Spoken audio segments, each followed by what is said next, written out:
بسم اللہ الرحمن الرحیم سبح للہ ما فی السماوات وما فی الارض وهو العزیز الحکیم۔ اللہ نہایت رحمت والے بے حد رحم فرمانے والے کے نام سے۔ اللہ کے لیے پاکی بیان کی ہر اس چیز نے جو آسمانوں میں اور جو زمینوں میں ہے، اور وہی بڑا غالب بڑا حکمت والا ہے۔ بسم اللہ الرحمن الرحیم۔ سورۃ الحشر، یہ سورۃ مدنی ہے۔ فرمایا سبح للہ ما فی السماوات وما فی الارض وهو العزیز الحکیم۔ حضرت عبداللہ بن عباس رضی اللہ تعالیٰ عنہ سورۃ الحشر کے بارے میں ارشاد فرماتے ہیں کہ نزلت فی بنی نذیر، یہ سورت بنی نذیر کے بارے میں نازل ہوئی تھی۔ بنی نذیر یہ یہودیوں کا ایک قبیلہ تھا جو مدینہ شریف میں ہی رہتا تھا، لیکن بیرونی سائڈ پر، مدینہ شریف کی بیرونی سائڈ، جیسے شہروں کے ساتھ کالونیاں ہوتی ہیں اس طرح۔ بخاری 4882۔ هو الذي أخرج الذين كفروا من أهل الكتاب من ديارهم لأول الحشر ما ظننتم أن يخرجوا وظنوا أنهم مانعتهم حصونهم من الله فأتاهم الله من حيث لم يحتسبوا وقذف في قلوبهم الرعب يخربون بيوتهم بأيديهم وأيدي المؤمنين فاعتبروا يا أولي الأبصار۔ وہی ہے جس نے ان کفار اہل کتاب کو ان کے گھروں سے نکالا پہلی بار جلا وطن کرنے کے وقت۔ ان کے نکل جانے کا تمہیں گمان نہ تھا، اور وہ اس گھمنڈ میں تھے کہ ان کے مضبوط کلے انہیں اللہ سے بچا لیں گے، تو اللہ کا حکم ان کے پاس آیا جہاں سے انہیں گمان بھی نہ تھا، اور اللہ نے ان کے دلوں میں رعب ڈال دیا، اور وہ اپنے گھروں کو اپنے ہاتھوں سے ویران کر رہے تھے، اور مسلمانوں کے ہاتھوں سے بھی۔ تو عبرت حاصل کرو اے آنکھوں والو۔ جی، یہ جو بنو نذیر قبیلہ تھا یہودیوں کا، تو یہ چونکہ مدینہ کے اندر ہی رہتے تھے، ایک محلے میں، آؤٹر سائڈ کا محلہ تھا، تو یہ کعب بن اشرف یہودی یہ بھی اسی قبیلے کا تھا اور اسی محلے میں رہتا تھا، اور یہ نبی کریم صلی اللہ علیہ وسلم کے خلاف شاعریاں اور سخت سے سخت کارروائیاں کرنے کی کوشش میں لگا رہتا تھا۔ جنگ بدر کے بعد یہ مکہ بھی گیا تھا، اور وہاں کے لوگوں سے اس نے ساز باز بھی کی تھی کہ اس دفعہ آپ لوگوں کا نقصان ہوا ہے تو آئندہ ہم یہ کریں گے وہ کریں گے، لیکن ان لوگوں کے دلوں میں بہرحال جنگ بدر کے بعد مسلمانوں کا خوف اور رعب بیٹھ چکا تھا کہ یہ کچھ تگڑے لوگ ہیں، صرف 313 نے 1000 کا حشر نشر کر دیا۔ ان کی یہ مخالفانہ کارروائیاں، اور یہ لوگ سیدھے سیدھے یہودی تھے، انہوں نے کوئی اسلامی رنگ اور نفاق اختیار نہیں کیا ہوا تھا، یہ اور یہودی تھے۔ ان کے ہاں، ان کے محلے میں ایک دفعہ نبی کریم صلی اللہ علیہ وآلہ وسلم کسی مسئلے کا جھگڑا تھا، تو اس کو نپٹانے کے لیے کچھ مقتولوں کی دیت کا مسئلہ تھا، تو آپ وہاں پر تشریف لے کر گئے، تو ان لوگوں نے نبی کریم صلی اللہ علیہ وسلم کو جس جگہ بٹھایا دیوار کے ساتھ، تو اوپر سے کچھ پتھر آپ کے اوپر گرانے کا انہوں نے منصوبہ بنایا ہوا تھا، لیکن اللہ تعالیٰ نے اپنے محبوب صلی اللہ علیہ وسلم کو بتا دیا، اور نبی کریم صلی اللہ علیہ وسلم بر وقت وہاں سے اٹھ گئے۔ یہ ان کی مخالفانہ کارروائیاں تھیں، کعب بن اشرف کے کرتوت، مکہ والوں سے ان کے رابطے اور ساز باز، مسلمانوں کے خلاف بڑی بڑی کارروائیوں کے پلان، اور نبی کریم صلی اللہ علیہ وسلم کے اوپر پتھر پھینکنے کا بدترین منصوبہ۔ یہ انتہائی اقدامات تھے جن کے بعد نبی کریم صلی اللہ علیہ وسلم نے ان کے خلاف باقاعدہ کارروائی کا پروگرام بنایا۔ اما عائشہ صدیقہ رضی اللہ تعالیٰ عنہ روایت کرتی ہیں، کانت غزوۃ بنی نذیر وہم طائفۃ من الیہود، یہ جو بنی نذیر کا غزوہ ہوا، تو یہ بنو نذیر یہود کا ایک طائفہ تھے، ایک گروپ تھے، تو نبی کریم صلی اللہ علیہ وآلہ وسلم نے ان کا محاصرہ کیا، اور ان لوگوں کو نبی کریم صلی اللہ علیہ وآلہ وسلم نے مہلت دی 10 دن کی، کہ 10 دن کے اندر اندر تم مدینہ چھوڑ جاؤ ورنہ تمہارے خلاف سخت کارروائی کی جائے گی۔ ان کے دلوں میں ایسا رعب بیٹھا کہ ان 10 دنوں میں ابھی 4 دن باقی تھے کہ یہ خود بخود مدینہ چھوڑنے پر آمادہ ہو گئے۔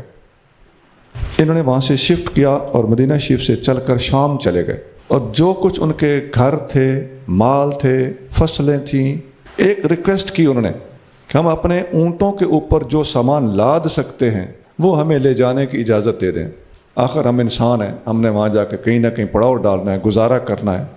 نبی کریم صلی اللہ علیہ وآلہ وسلم نے کمال شفقت سے کام لیتے ہوئے ان کو اتنا سامان لے جانے کی اجازت دے دی۔ وہ وہاں سے چلے گئے، اور جو کچھ وہ چھوڑ گئے وہ بہت زیادہ تھا۔ ان کے مکان بھی قلعہ نما مکان تھے۔ یہ یہودی شروع سے کاروبار وغیرہ میں بڑے تیز ہوتے تھے، اب بھی یہی حال ہے۔ یہ سود، لین دین اور تجارت، اور اس وقت بھی پوری دنیا کی معیشت کے ساتھ سب سے بڑا کھلواڑ یہ یہودی ہی کر رہے ہیں، جن کا پرانا وتیرہ ہے۔ یہ ہے وہ مختصر سا واقعہ جو میں نے آپ کے سامنے رکھا۔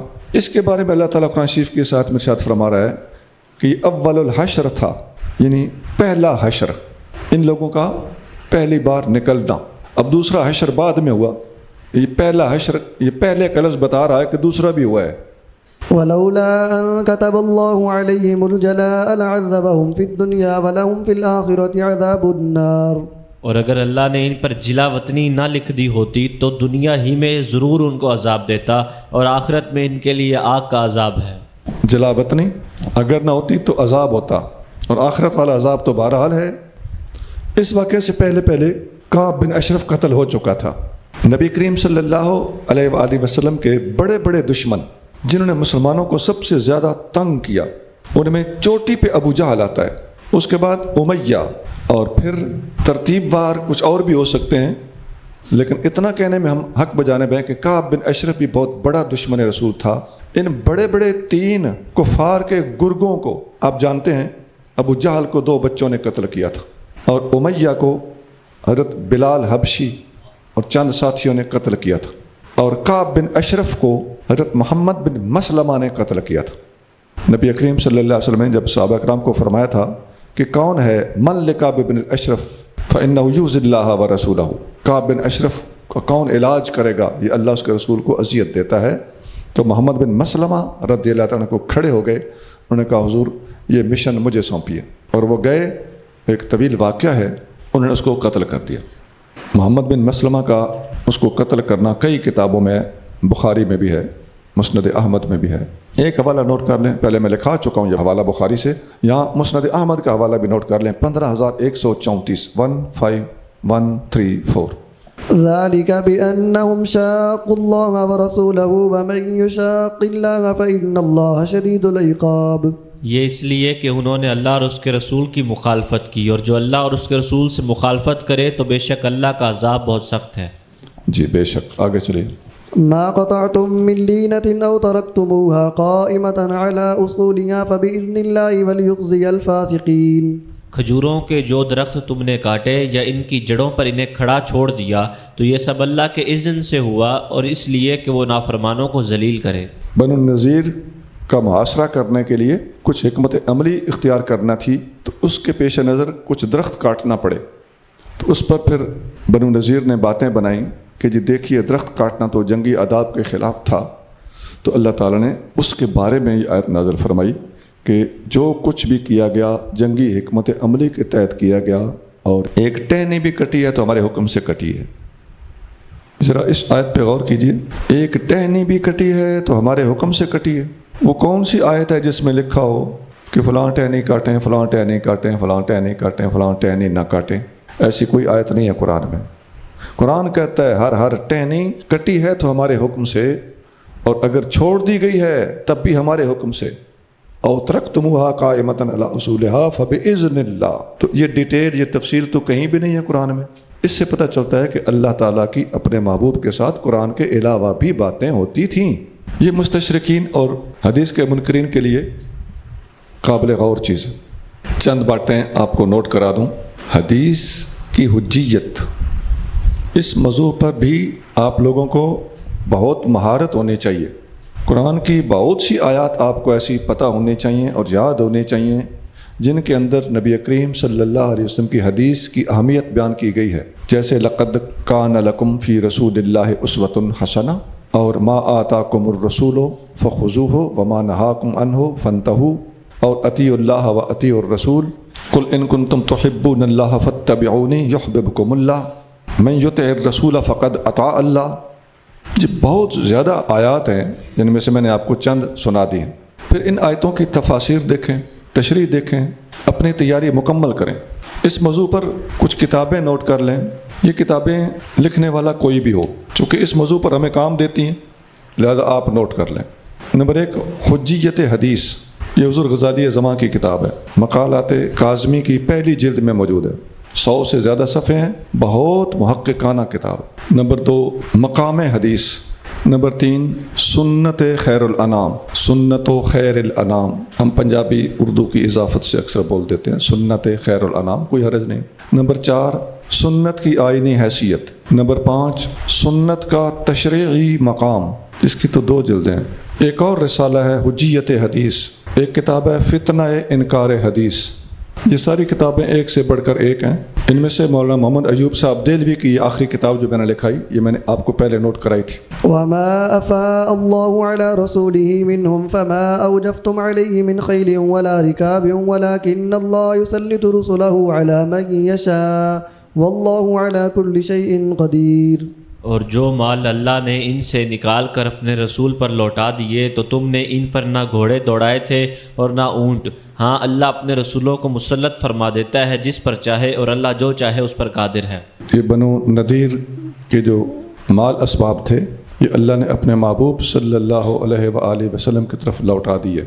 یہ افا اللہ، لوٹا دینے کے لفظ میں بڑا راز ہے۔ یہ بیسیکلی ہی مسلمانوں کا حق تھا پہلے سے، اس میں ایک بیک ہسٹری کی طرف اشارہ ہے۔ اور شریعت کی اصطلاح میں ایک مال غنیمت ہوتا ہے، ایک مال فے ہوتا ہے۔ مال غنیمت وہ ہوتا ہے جو جنگ کے نتیجے میں مسلمانوں کے ہاتھ آئے، اس میں ایک حصہ حکومت کا ہوتا ہے اور 4 حصے مجاہدین میں تقسیم کیے جاتے ہیں۔ اور مال فے یہ چونکہ جنگ کے بغیر حاصل ہوتا ہے، جیسا بنو نذیر خود بخود چلے گئے تھے سب کچھ ہینڈ اوور کر کے، تو اس میں مجاہدین کا چونکہ رول ہی کوئی نہیں ہوتا، لہٰذا یہ مال غنیمت کی طرح مجاہدین میں تقسیم ہی نہیں ہوتا، یہ سارے کا سارا بیت المال میں جاتا ہے۔ ما أفاء الله على رسوله من أهل القرى فلله وللرسول ولذي القربى واليتامى والمساكين وابن السبيل كي لا يكون دولة بين الأغنياء منكم وما آتاكم الرسول فخذوه وما نهاكم عنه فانتهوا واتقوا الله إن الله شديد العقاب۔ ان بستیوں والوں سے نکال کر جو مال اللہ نے اپنے رسول پر لوٹا دیے تو وہ اللہ اور رسول کے لیے ہیں، اور رسول کے قرابت والوں اور یتیموں اور مسکینوں اور مسافروں کے لیے، تاکہ وہ گردش نہ کرتے رہیں تمہارے مالداروں کے درمیان، اور رسول جو کچھ تمہیں دیں وہ لے لو، اور جس سے منع فرمائے رک جاؤ، اور اللہ سے ڈرو، بے شک اللہ سخت عذاب دینے والا ہے۔ اس میں مال فے کا اخراجات کہاں ہوں گے، یہ ایکسپینڈ کہاں ہوگا، اس کی تفصیل ہے۔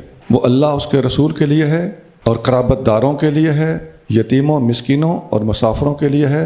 اس کو تقسیم کیوں کیا جا رہا ہے؟ کہ لا یکونا دولتن بین الاغیاء منکم، تاکہ صرف امیر لوگوں کے درمیان یہ دولت گردش نہ کرتی رہے۔ دولت کی گردش امیر غریب ہر ایک میں ہونی چاہیے۔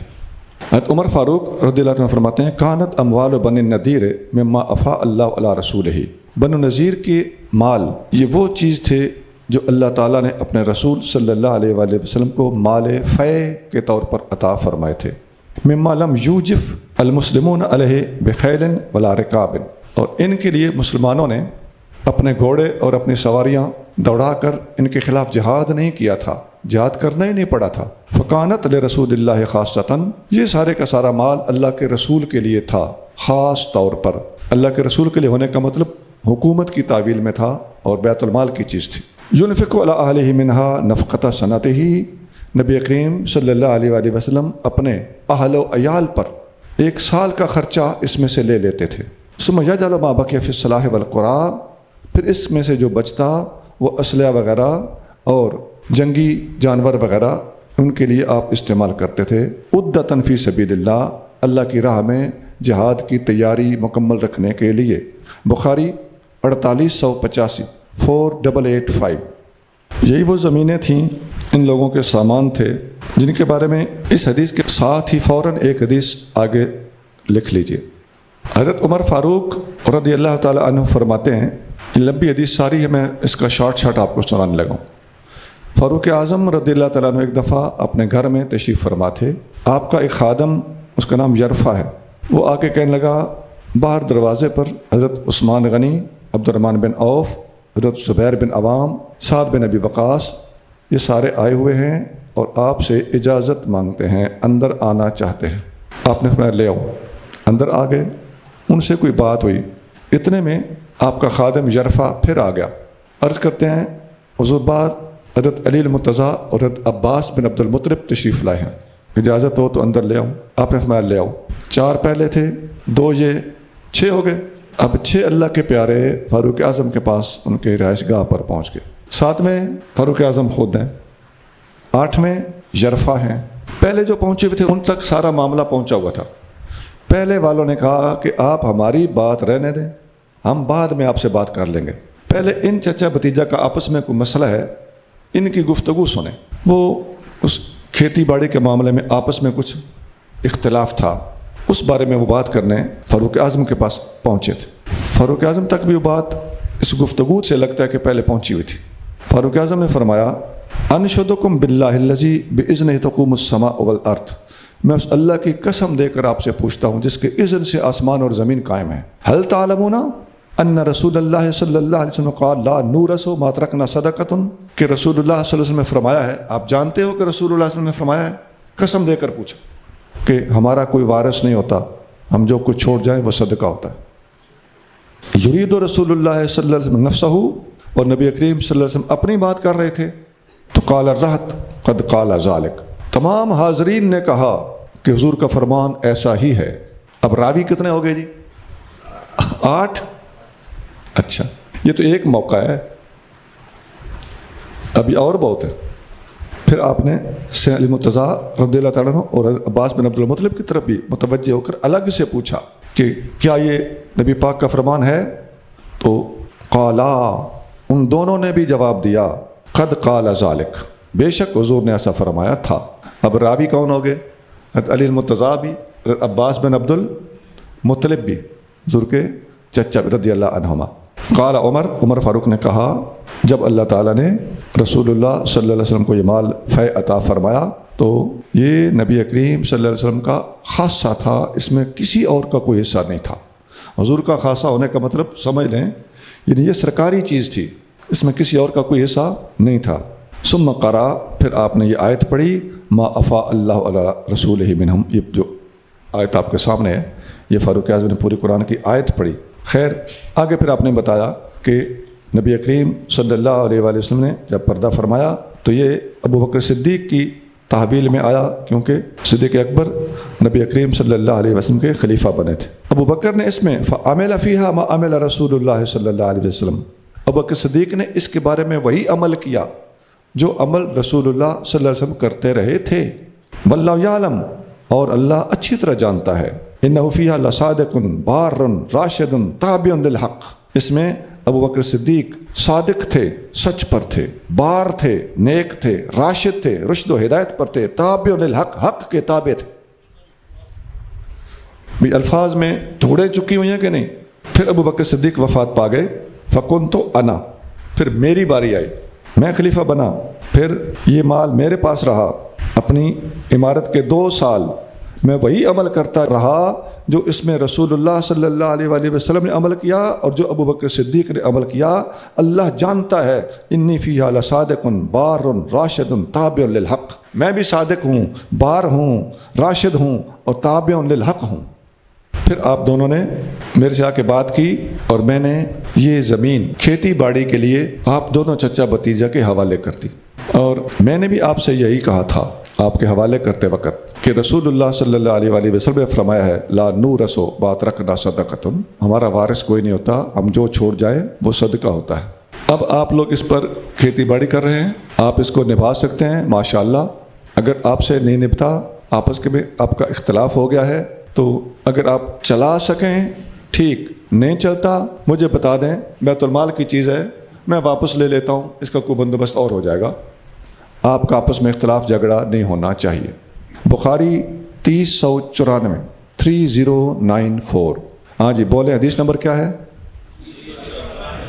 یہ حدیث آپ لوگوں نے خود اس کتاب میں جا کے پڑھنی بھی ہے. میں جان بوجھ کے شارٹ کر کے اس حدیث کے اندر بڑے بڑے مسائل کا حل ہے. میں نے اس لیے آپ سے پوچھا کہ حدیث نمبر کیا ہے، تاکہ آپ کے ذمے یہ قرض ہے کہ یہ حدیث آپ نے اچھی طرح پڑھنی ہے، سمجھنی. للفقراء المهاجرين الذين أخرجوا من ديارهم وأموالهم يبتغون فضلا من الله ورضوانا وينصرون الله ورسوله أولئك هم الصادقون. یہ مال فقراء مہاجرین کے لیے بھی ہیں جو اپنے گھروں اور اپنے مال و جائیداد سے نکال دیے گئے، وہ اللہ کا فضل اور اس کی خوشنودی چاہتے اور اللہ اور اس کے رسول کی مدد کرتے ہیں، وہی سچے ہیں۔ اب وہ جو مال فے ہے یہ کس کس کا حق ہے؟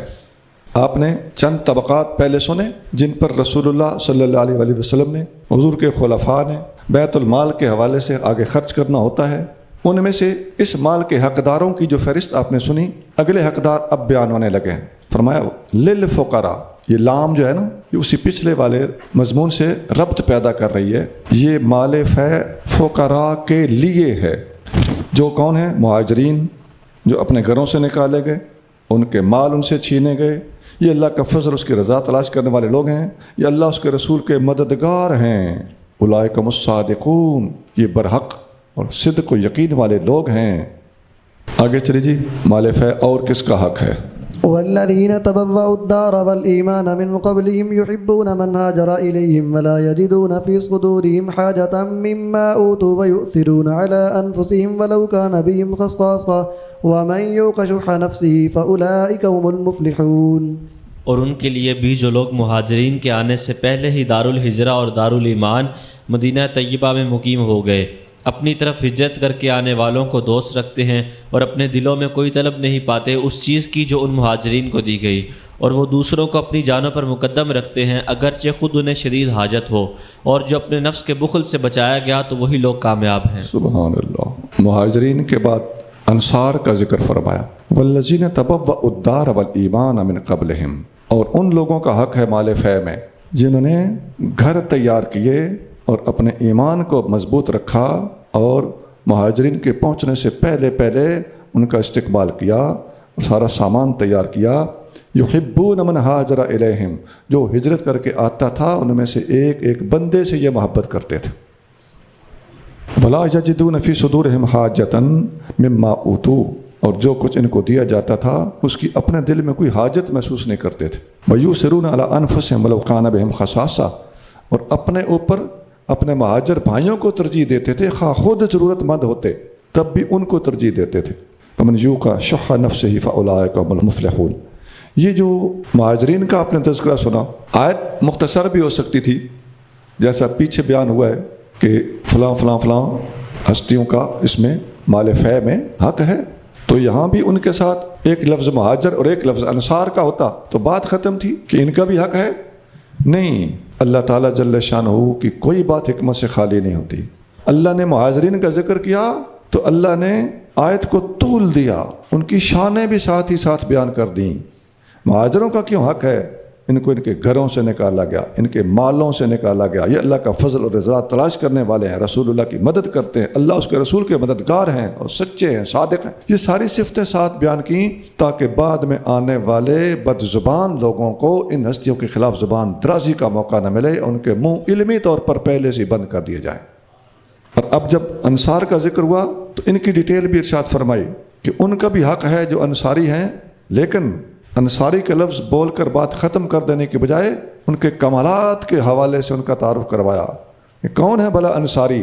فرمایا الذین تبوأوا الدار، جن لوگوں نے آنے والوں کے لیے گھر بوا تیار کیا تھا، والایمان، اور اپنے ایمان کو تیار رکھا تھا اور آنے والوں سے محبت کرتے تھے۔ من ہاجر الیہم، جو بھی ہجرت کر کے آتا اس پر دل و جان سے قربان تھے اور اپنے دلوں میں کسی قسم کا قربانیاں دیتے وقت کوئی حرج اور اندر کوئی حاجت محسوس ہی نہیں کرتے تھے اور اپنے اوپر ان کو ترجیح دیتے تھے۔ یہ ساری کی ساری باتیں قابل غور ہیں، اور مہاجرین و انصار کے ساتھ ان کے کمالات کو بیان کرنا شروع کر دینا یہ مہاجرین و انصار کی جداگانہ شان کا آئینہ دار ہے۔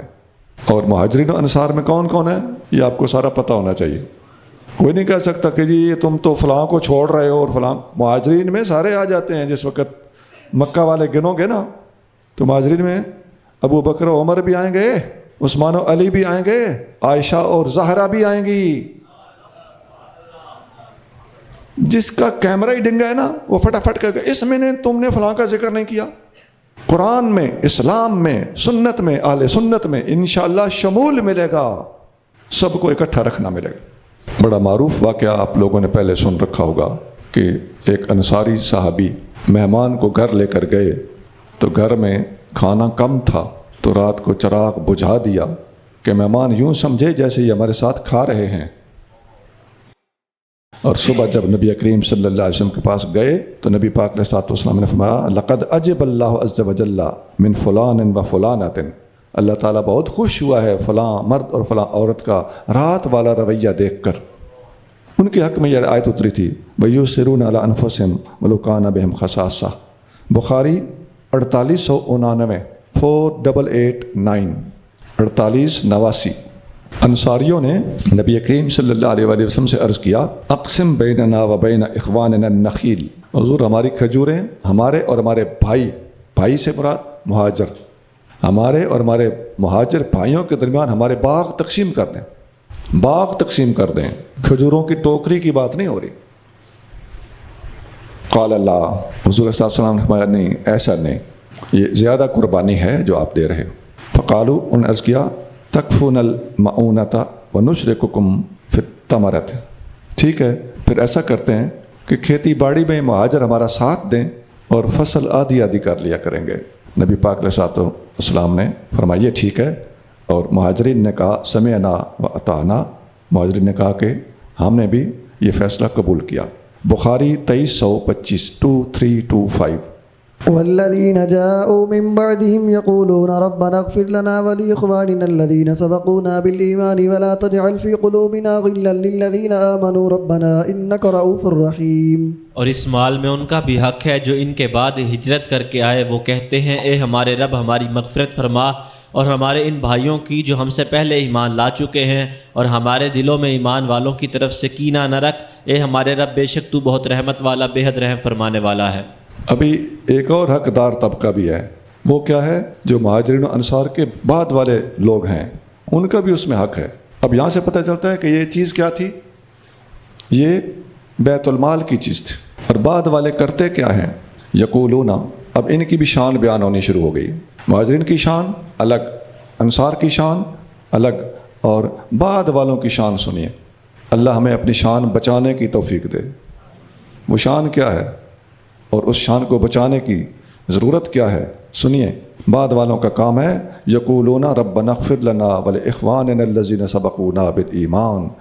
بعد والے کہتے ہیں یا اللہ ہماری مغفرت فرما اور ہمارے ان بھائیوں کی مغفرت فرما جو ہم سے پہلے ایمان لے کر دنیا سے چلے گئے. ولا تجعل فی قلوبنا غلا، ہمارے دلوں کے اندر کسی قسم کا کھوٹ نہ رہنے دے.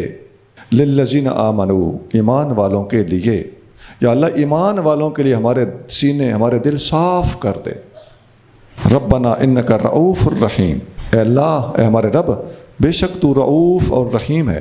یہاں اللہ کے اور بھی کئی نام تھے، لیکن ان ناموں کا انتخاب اس لیے کیا گیا کہ ان ناموں کا تعلق اللہ تعالیٰ کی خاص رأفت و رحمت کے ساتھ ہے. یہی مسلمان اپنے اندر بھی پیدا کرنا چاہتے تھے، صفات خداوندی کی جلوہ گاہ بنانا چاہتے تھے اپنے سینوں کو.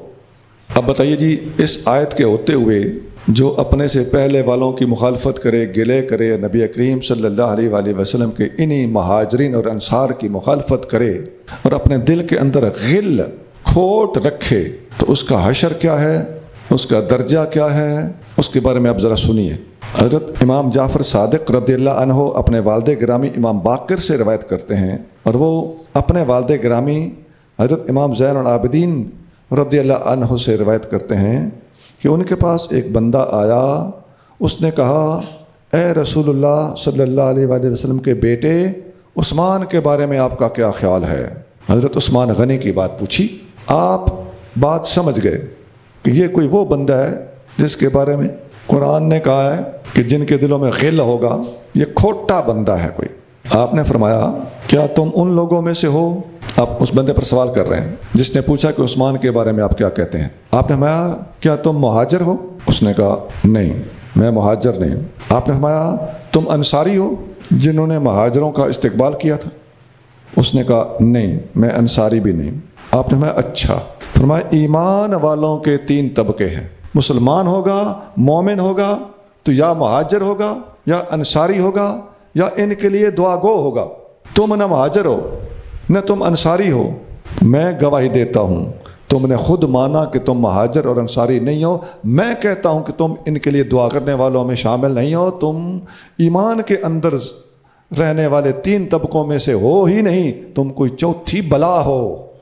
تفسیر قرطبی اسی آیت کے تحت لکھا ہوا۔ اب آپ کو سمجھ آ گئی جی؟ اب ظاہر ہے ہم تو مہاجر و انصار ہو نہیں سکتے، اب ہم کون ہوں گے؟ اگر ہم نے اپنا ایمان بچانا ہے تو ان کے لیے دعا کرنا ہوگی۔ جو ان کے لیے دعا گو نہیں ہے، ان کا گلے گو ہے، اس کے اندر ایمان کون کہہ رہا ہے؟ امام زین العابدین کہہ رہے ہیں۔ اما عائشہ صدیقہ رضی اللہ عنہا فرماتی ہیں اُمِرُوا أَن يَسْتَغْفِرُوا لِأَصْحَابِ النَّبِيِّ فَسَبُّوهُمْ، لوگوں کو حکم دیا گیا ہے کہ نبی کے صحابہ کے لیے استغفار کریں، اور کچھ لوگ انہیں گالیاں دے رہے ہیں۔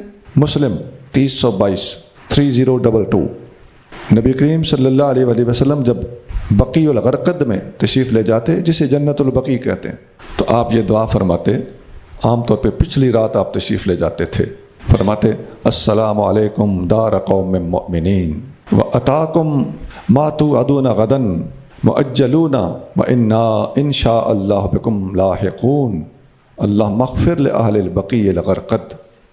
یہ آپ دعا فرماتے تھے، پہلے السلام علیکم کہنا اور آخر میں اے اللہ بقیع غرقد والوں کی مغفرت فرما۔ یہ فرمانا یہ اس آیت پر بہترین تفسیر کے طور پر اور اپنی زندگی کو درست کرنے کے لیے، اپنے رویے کو درست کرنے کے لیے ایک سبق کے طور پر اس حدیث کو پڑھنا اور سمجھنا چاہیے۔ مسلم 974۔ یہاں سے امام مالک نے ایک فقہی مسئلہ بھی بیان کیا۔ پیچھے سے آپ کو آیتیں یاد ہے نا کہ مال فے میں حق کس کس کا ہے؟ وہ جتنے طبقے گنے گئے ان میں آخری طبقہ کون سا گنا گیا ہے؟ جو پہلے والوں کے لیے دعائیں کرتا ہو۔ امام مالک نے مسئلہ نکالا ہے کہ من انتقص احدا من اصحاب رسول اللہ صلی اللہ علیہ وآلہ وسلم او کان فی قلبی علیہم غل فلیس له حق فی فیء المسلمین۔ تو آج جس کے دل میں بھی صحابہ اکرام کے بارے میں کھوٹ ہو یا ان کا نقص بیان کرتا ہو، اس کا اس مال فے میں سے حصہ ہے ہی نہیں، اس لیے کہ مال فے میں سے حصہ پانے کے لیے شرط یہ رکھی گئی ہے کہ اگلوں کے لیے دعا گو ہوگا۔ بغوی جلد 4 صفحہ 362۔ ألم تر إلى الذين نافقوا يقولون لإخوانهم الذين كفروا من أهل الكتاب لئن أخرجتم لنخرجن معكم ولا نطيع فيكم أحدا أبدا وإن قتلتم لننصرنكم والله يشهد إنهم لكاذبون۔ کیا آپ نے منافقوں کو نہ دیکھا جو اپنے بھائیوں کفار اہل کتاب سے کہتے ہیں اگر تم نکالے گئے تو ضرور ہم بھی تمہارے ساتھ نکل جائیں گے اور تمہارے بارے میں ہم کبھی کسی کی اطاعت نہ کریں گے، اور اگر تم سے قتال کیا گیا تو ضرور ہم تمہاری مدد کریں گے، اور اللہ گواہی دیتا ہے کہ یقیناً وہ ضرور جھوٹے ہیں۔ جی، منافقوں کی کافروں کے ساتھ ساز باز اور مسلمانوں کے خلاف ان کا ایکا اور اتحاد، اس کی بات ہو رہی ہے۔ آگے چلیے۔ لئن أخرجوا لا يخرجون معهم ولئن قتلوا لا ينصرونهم ولئن نصروهم ليولن الأدبار ثم لا ينصرون۔ اگر وہ اہل کتاب نکالے گئے تو منافق ہرگز ان کے ساتھ نہ نکلیں گے، اور اگر ان سے قتال ہوا تو وہ ہرگز ان کی مدد نہ کریں گے، اور اگر ان کی مدد کی تو وہ ضرور پیٹ پھیر کر بھاگ جائیں گے، پھر کہیں سے ان کی مدد نہ ہو سکے گی۔ منافق چونکہ اسلام کا روپ دھارے ہوئے تھے، اور یہ اہل کتاب جو بنو نذیر وغیرہ ہیں یہ منافق کا روپ اختیار کیے ہوئے نہیں تھے، یہ سیدھے سیدھے اپنے آپ کو یہودی کہتے تھے اور کہتے تھے کہ انہوں نے اسلام قبول نہیں کیا، دیٹس آل۔ اب منافق کہنے لگے کہ تم جاؤ گے تو ہم بھی تمہارے ساتھ جائیں گے۔ اللہ کہہ رہا ہے کہ یہ نہیں جائیں گے، یہ ان کا صرف اور صرف ان کے ساتھ جھوٹ اور دھوکہ ہے۔ آگے چلیے جی۔ لأنتم أشد رهبة في صدورهم من الله ذلك بأنهم قوم لا يفقهون۔ اے مسلمانوں، یقیناً ان کے دلوں میں اللہ سے زیادہ تمہارا خوف ہے، یہ اس لیے کہ وہ لوگ نہیں سمجھتے۔ جی آگے چلتے جائیے۔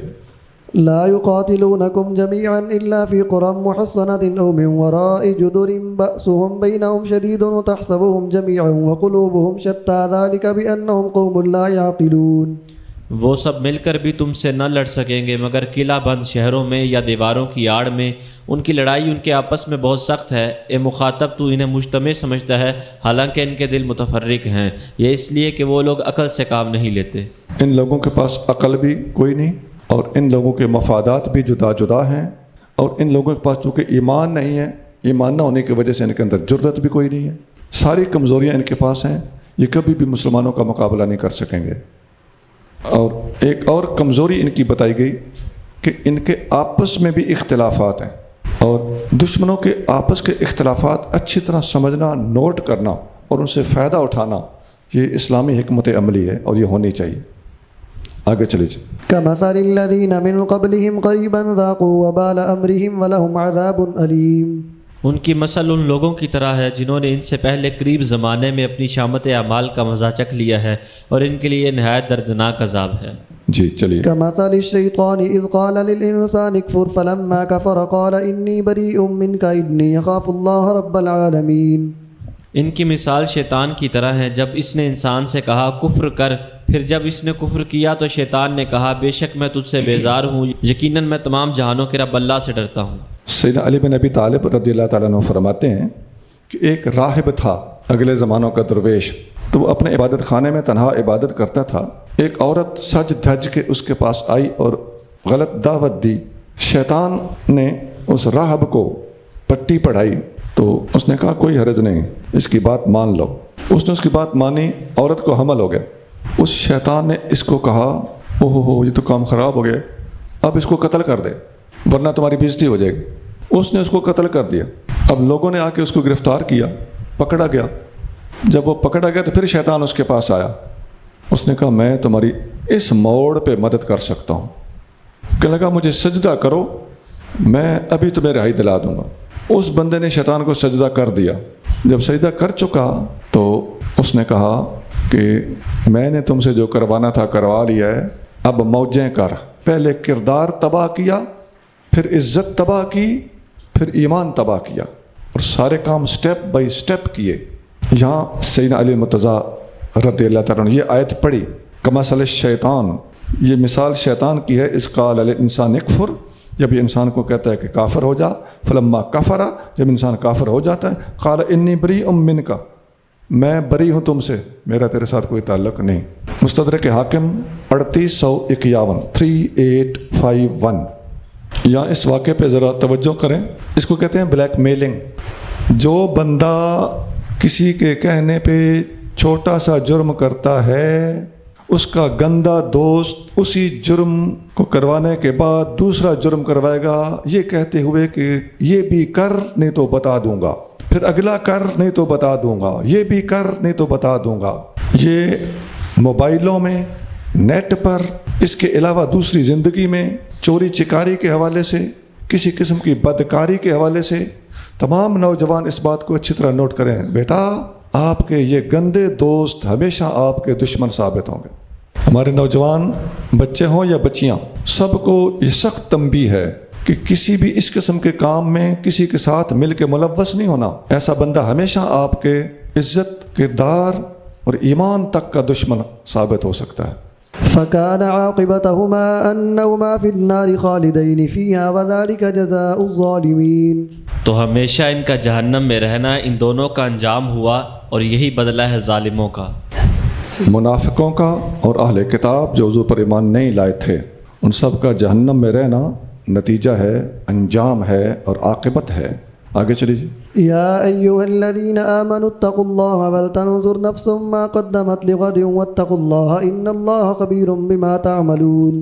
اے ایمان والو، اللہ سے ڈرتے رہو اور ہر شخص دیکھتا رہے کہ اس نے کل قیامت کے لیے کیا بھیجا، اور اللہ سے ڈرتے رہو، بے شک اللہ تمہارے ہر کام سے خوب خبردار ہے. جی اللہ سے ڈرو، اور ہر بندے کو چاہیے کہ غور کرے اس نے اللہ کے پاس کل کے لیے کیا بھیجا ہے. اس آیت میں یہ غور کرنے کا حکم دیا گیا ہے کہ میں نے کل کے لیے کون سا سٹوریج بھیجا ہے، کیا کما کے آگے بھیجا ہے. اس آیت میں محاسبہ نفس کا حکم ہے. اپنا جائزہ لو، میں نے آج سارا دن کیا کیا. رات سوتے وقت سوچو آج سارا دن میں نے کون سی نیکی کی، کون سا گناہ کیا. اپنا جائزہ لیں.